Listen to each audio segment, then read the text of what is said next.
A majority of Western leaders clearly refuse to exercise integrity when it concerns the Palestinian issue. Only leaders completely sold out to extremist ideologies would persist in pushing a proposal so far detached from reality and so harmful to many people, starting with the atrociously governed Palestinians, that it is almost beyond comprehension. Perhaps this phenomena is best described as a cognitive bias that can lead to a person interpreting all new information as supporting their preconception, connected to fatuous ideals of utopianism, especially to the dangerously mushrooming number of extremist Muslims on their shores, is these leaders pandering to prospective voters to ensure re-election. In so doing, they not only damage their society, culture, and values, but race towards the rapid demise of Western civilization in favor of an Islamist caliphate under Sharia law. In the UK, for instance, according to Stephen Pollard, open Jew hate is now the norm. How the mighty have fallen. On July 24th, President Emmanuel Macron of France announced that Paris would formally recognize a Palestinian state in September at the UN General Assembly. A week later, UK Prime Minister Keir Starmer made a similar announcement, and on August 11th, Australia's Prime Minister Anthony Albanese joined the scrimmage. Hamas, needless to say, was delighted. The Palestinian group described the declaration as a positive step in the right direction toward justice for the Palestinian people and support for their right to self-determination and an independent state on all occupied Palestinian land, with Jerusalem as its capital. U.S. Secretary of State Marco Rubio noted, "If you notice, the talks with Hamas fell apart on the day Macron made the unilateral decision that he's going to recognize a Palestinian state. And then you have other people come forward, other countries say, well, if there is not a ceasefire by September, we're going to recognize a Palestinian state. Well, if I'm Hamas, I basically conclude, let's not do a ceasefire because we can be rewarded. We can claim it as a victory." 3 countries, Spain, Norway, and Ireland, have already recognized a non-existent Palestinian state in 2024. 2 of them, Spain and Ireland, have a long history of passionate Jew hate. The Irish boast they have never had a Jewish problem because, as the author James Joyce noted through an anti-Semitic character in his novel Ulysses, the reason there was no anti-Semitism in Ireland was because they never let admitted entry to Jews in the first place. Spain's history of the Inquisition and expulsion of Jews in 1492 is well recorded. Norway was home to its anti-Semitic leader, Vidkun Quisling, a traitor who supported the Nazi cause and was responsible for sending 1,000 Jews to their deaths. Other than that historic issue, Norwegians are not generally anti-Semitic but driven, rather, by uninformed and naive perceptions of human rights, virtue, and humanitarianism. According to John Amon, the governing body of Norway's Jewish communities has on a number of occasions emphasized the fact that it does not recognize the claim that Norway is an anti-Semitic society. In July 2025, in line with the European Union's incessant criticism of Israel, 28 Western nations condemned Israel's actions in Gaza. From a humanitarian viewpoint, the situation is indeed disastrous for the multitude of innocents on both sides caught up in the conflict. Israel's foreign ministry responded that much of the criticism was disconnected from reality and would send the wrong message to Hamas. The distasteful truth, however, is that no one ever really cares what Israel says. It is invariably judged and found guilty, without anything even resembling due process or a trial. In the world of public opinion, notwithstanding the refusal of the UN itself to distribute food in Gaza, as it is obliged to do, the situation in Gaza could quite easily have been resolved many months ago if Hamas had laid down its weapons and released the hostages it had no business kidnapping in the first place. This did not happen. Nevertheless, Israel is blamed for trying to get its tortured and starved hostages released. What would France, Britain, Canada, or Australia have done? The party responsible for Gaza's collateral damage is Hamas. It not only started the war after Israel, in a gesture of goodwill, had granted roughly 20,000 permits for Gazans to come and work in Israel. Hamas also seems to revel in the deaths of their own civilians and fraudulently inflate the numbers to try to blame the casualties on Israel. Israel, conversely, with U.S. support, is doing its best in horrendously dangerous circumstances to feed the hungry people of Gaza, while Hamas deliberately starves the hostages and has lately photographed them digging their own graves.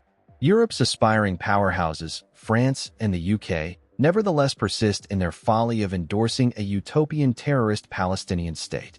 Such a creation, called Frankenstein by U.S. Ambassador to Israel Mike Huckabee in a nod to Mary Shelley's monster, would bring nothing but disaster to Europe, Israel, and to the Palestinians themselves, considering the continuing brutality of their corrupt and dead-end governance. Huckabee stated in June, "If France is really so determined to see a Palestinian state, I've got a suggestion for them. Carve out a piece of the French Riviera and create a Palestinian state. They're welcome to do that, but they're not welcome to impose that kind of pressure on a sovereign nation. And I find it revolting that they think that they have the right to do such a thing." An independent terrorist Palestinian state would reward jihadists murdering Jewish and Arab civilians, shooting Gazans trying to flee war zones at the urging of the Israelis, Gazans trying to take the humanitarian aid sent for them, and Gazans accused of alleged collaboration. A Palestinian state would, in addition, continue trying to conquer more of Israel's historic homeland and try to drive Jews out of it, as they openly vow to do. In the words of senior Hamas official Ghazi Hamad, the Al-Aqsa flood, Hamas's name for its October 7, 2023 invasion, is just the first time, and there will be a second, third, and fourth. We must remove that country, Israel. It must be finished. We are not ashamed to say this, with full force. Everything we do is justified. That, it seems, is Macron's view of a just and lasting peace. Just the same, the West at large and the United Nations persist in striving towards a state for Palestinians, bordering, or within, Israel itself. In late July, UNRWA ruled that Palestinians would remain permanently categorized as refugees, even if against their wishes. This sleight of hand would mean that they would be entitled to endless funding and lasting status as a people for whom a homeland needs to be established. All descendants of original Palestinian refugees would likewise be entitled to benefits of that status. The enforced permanence of the Palestinian refugee issue is absurd, wrote David May, a senior analyst at the Foundation for the Defense of Democracies, FDD, and is contrary to the accepted definition of refugees. According to May, UNRWA is in the business of protracting the refugee crisis, not solving it.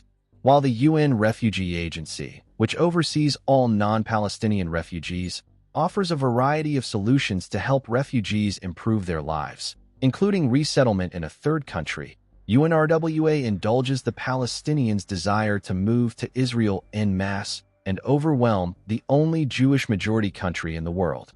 A further reason that Western efforts to impose a Palestinian state are inadvisable is that they ignore a warning from the Trump administration that any country that takes anti-Israel actions will be viewed as acting in opposition to U.S. interests and will face diplomatic consequences. There might therefore be severe financial and economic side effects for discounting this caution. This is especially so as Trump apparently has other plans for the Gaza area. A July 25 report from FDD explains, "The recognition of a Palestinian state as a full member of the United Nations, including the Palestinian Liberation Organization, PLO, would immediately trigger U.S. funding cuts to the international organization. These efforts disregard Israel's position on the matter. Israeli Prime Minister Benjamin Netanyahu made it clear in February. There was a Palestinian state. It was called Gaza. Look what we received. The biggest massacre since the Holocaust. To establish a Palestinian state after October 7th is a huge prize not only for Hamas, but for Iran. I will not allow the state of Israel to repeat the fateful mistake of Oslo, which brought to the heart of our country and to Gaza the most extreme elements in the Arab world, which are committed to the destruction of the state of Israel and who educate their children to this end." Echoing this idea, David May writes, "Recognizing a non-existent Palestinian state after Hamas's October 7th atrocities tells the Palestinians that violence works and rewards Hamas for immiserating Gazans. The question remains how any rational national leader can simply discount Israel's attitude towards an independent Palestinian, terrorist, jihadist, state within or alongside its borders. Would those leaders countenance an uppity ISIS or Al-Qaeda on their borders? Yet, Starmer and Macron, together with leaders of Spain, Norway, and Ireland, are doing exactly that.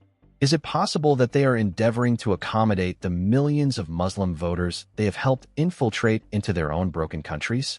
France has a long history of anti-Semitism, exemplified by the Dreyfus Affair in 1894 to 1906.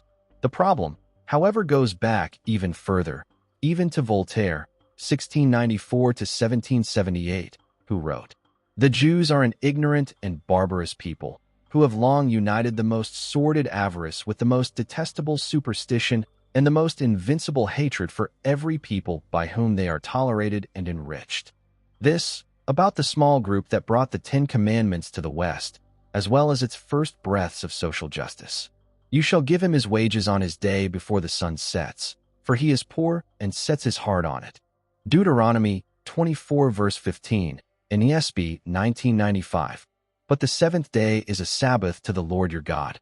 On it you shall not do any work, neither you, nor your son or daughter, nor your male or female servant, nor your ox, your donkey, or any of your animals, nor any foreigner residing in your towns, so that your male and female servants may rest, as you do." Deuteronomy 5 verse 14, New International Version. "You shall not boil a young goat in the milk of its mother." Exodus 23 verse 19. "Do not defraud or rob your neighbor. Do not make your hired workers wait until the next day to receive their pay." Leviticus 19 verse 13, New Living Translation. This irony is that many in the West who are advocating social justice for all people think nothing of vilifying the Jews. It is anticipated that at the UN General Assembly September session, France will actually announce its recognition of a Palestinian state. This declaration will evidently be supported by Canada, Australia, Saudi Arabia, and, probably, Britain. A U.S. State Department spokesman curtly responded that we will not be in attendance at that conference. The U.S. not only urged other governments to skip the event, Secretary of State Marco Rubio, in rejecting Macron's self-indulgent nonsense, wrote, "This reckless decision only serves Hamas propaganda and sets back peace. It is a slap in the face to the victims of October 7th. Without the U.S. endorsing the formation of an independent Palestinian state, it likely cannot eventuate. The same view applies to Israel. They cannot permit the establishment of yet another hostile entity alongside their communities, one determined to attack them endlessly more, especially without their participation in the decision. All this posturing is therefore meaningless, most likely designed to distract their nations from domestic woes. It does, nonetheless, indicate their malicious attitude towards Israel's legitimate right to sovereignty, peace, and security in its ancestral land. Should pandering to extremism continue without a major correction in the near future, civilization in Western Europe, as we know it, will be significantly diminished and possibly replaced with the Islamic totalitarian law, effectively as repressive as the Nazi laws were in 20th century Germany and elsewhere in Europe. We could see Islamic Sharia law replacing the hallowed Western legal concepts of the rule of law, which, according to Encyclopedia Britannica, supports the equality of all citizens before the law, secures a non-arbitrary form of government, and more generally prevents the arbitrary use of power, and equality before the law, which holds that no legal person shall enjoy privileges that are not extended to all, and that no person shall be immune from legal sanctions. Amongst other legal remedies, the relief of habeas corpus for false imprisonment might be eliminated. The outcome would thus be similar to living under Taliban rule, with no rights for women and other extreme social measures. By blindly ignoring the social, political, and legal destruction caused by their new policies, certain Western leaders could destroy what generations have built up over many centuries. Europe is apparently determined to destroy itself. Possibly in the view of these leaders, sacrificing little Israel and a few presumably expendable Jews is a small price to pay for appeasing the important radical voters that enable Starmer, Macron, Carney, Albanese, and other like-minded invertebrates to remain in power. Slogans such as "Globalize the Intifada" and "From the River to the Sea" confirm the declaration in the Hamas Covenant. Its preamble states that Israel will exist and will continue to exist until Islam will obliterate it. Article 7 reads, "The day of judgment will not come about until Muslims fight the Jews, killing the Jews. when the Jew will hide behind stones and trees. The stones and trees will say, "O Muslims, O Abdullah, there is a Jew behind me. Come and kill him." At this point in history, Israel's legitimate actions consist in defending its people, and the stunningly ungrateful West, from a horror disguised within a veneer of fake moral clarity, along with false charges of a supposed genocide in Gaza. As Huckabee remarked, if Israel is trying to commit genocide, they are really, really bad at it. In fact, Israel is defending the West, the very people undermining them, from a genocide.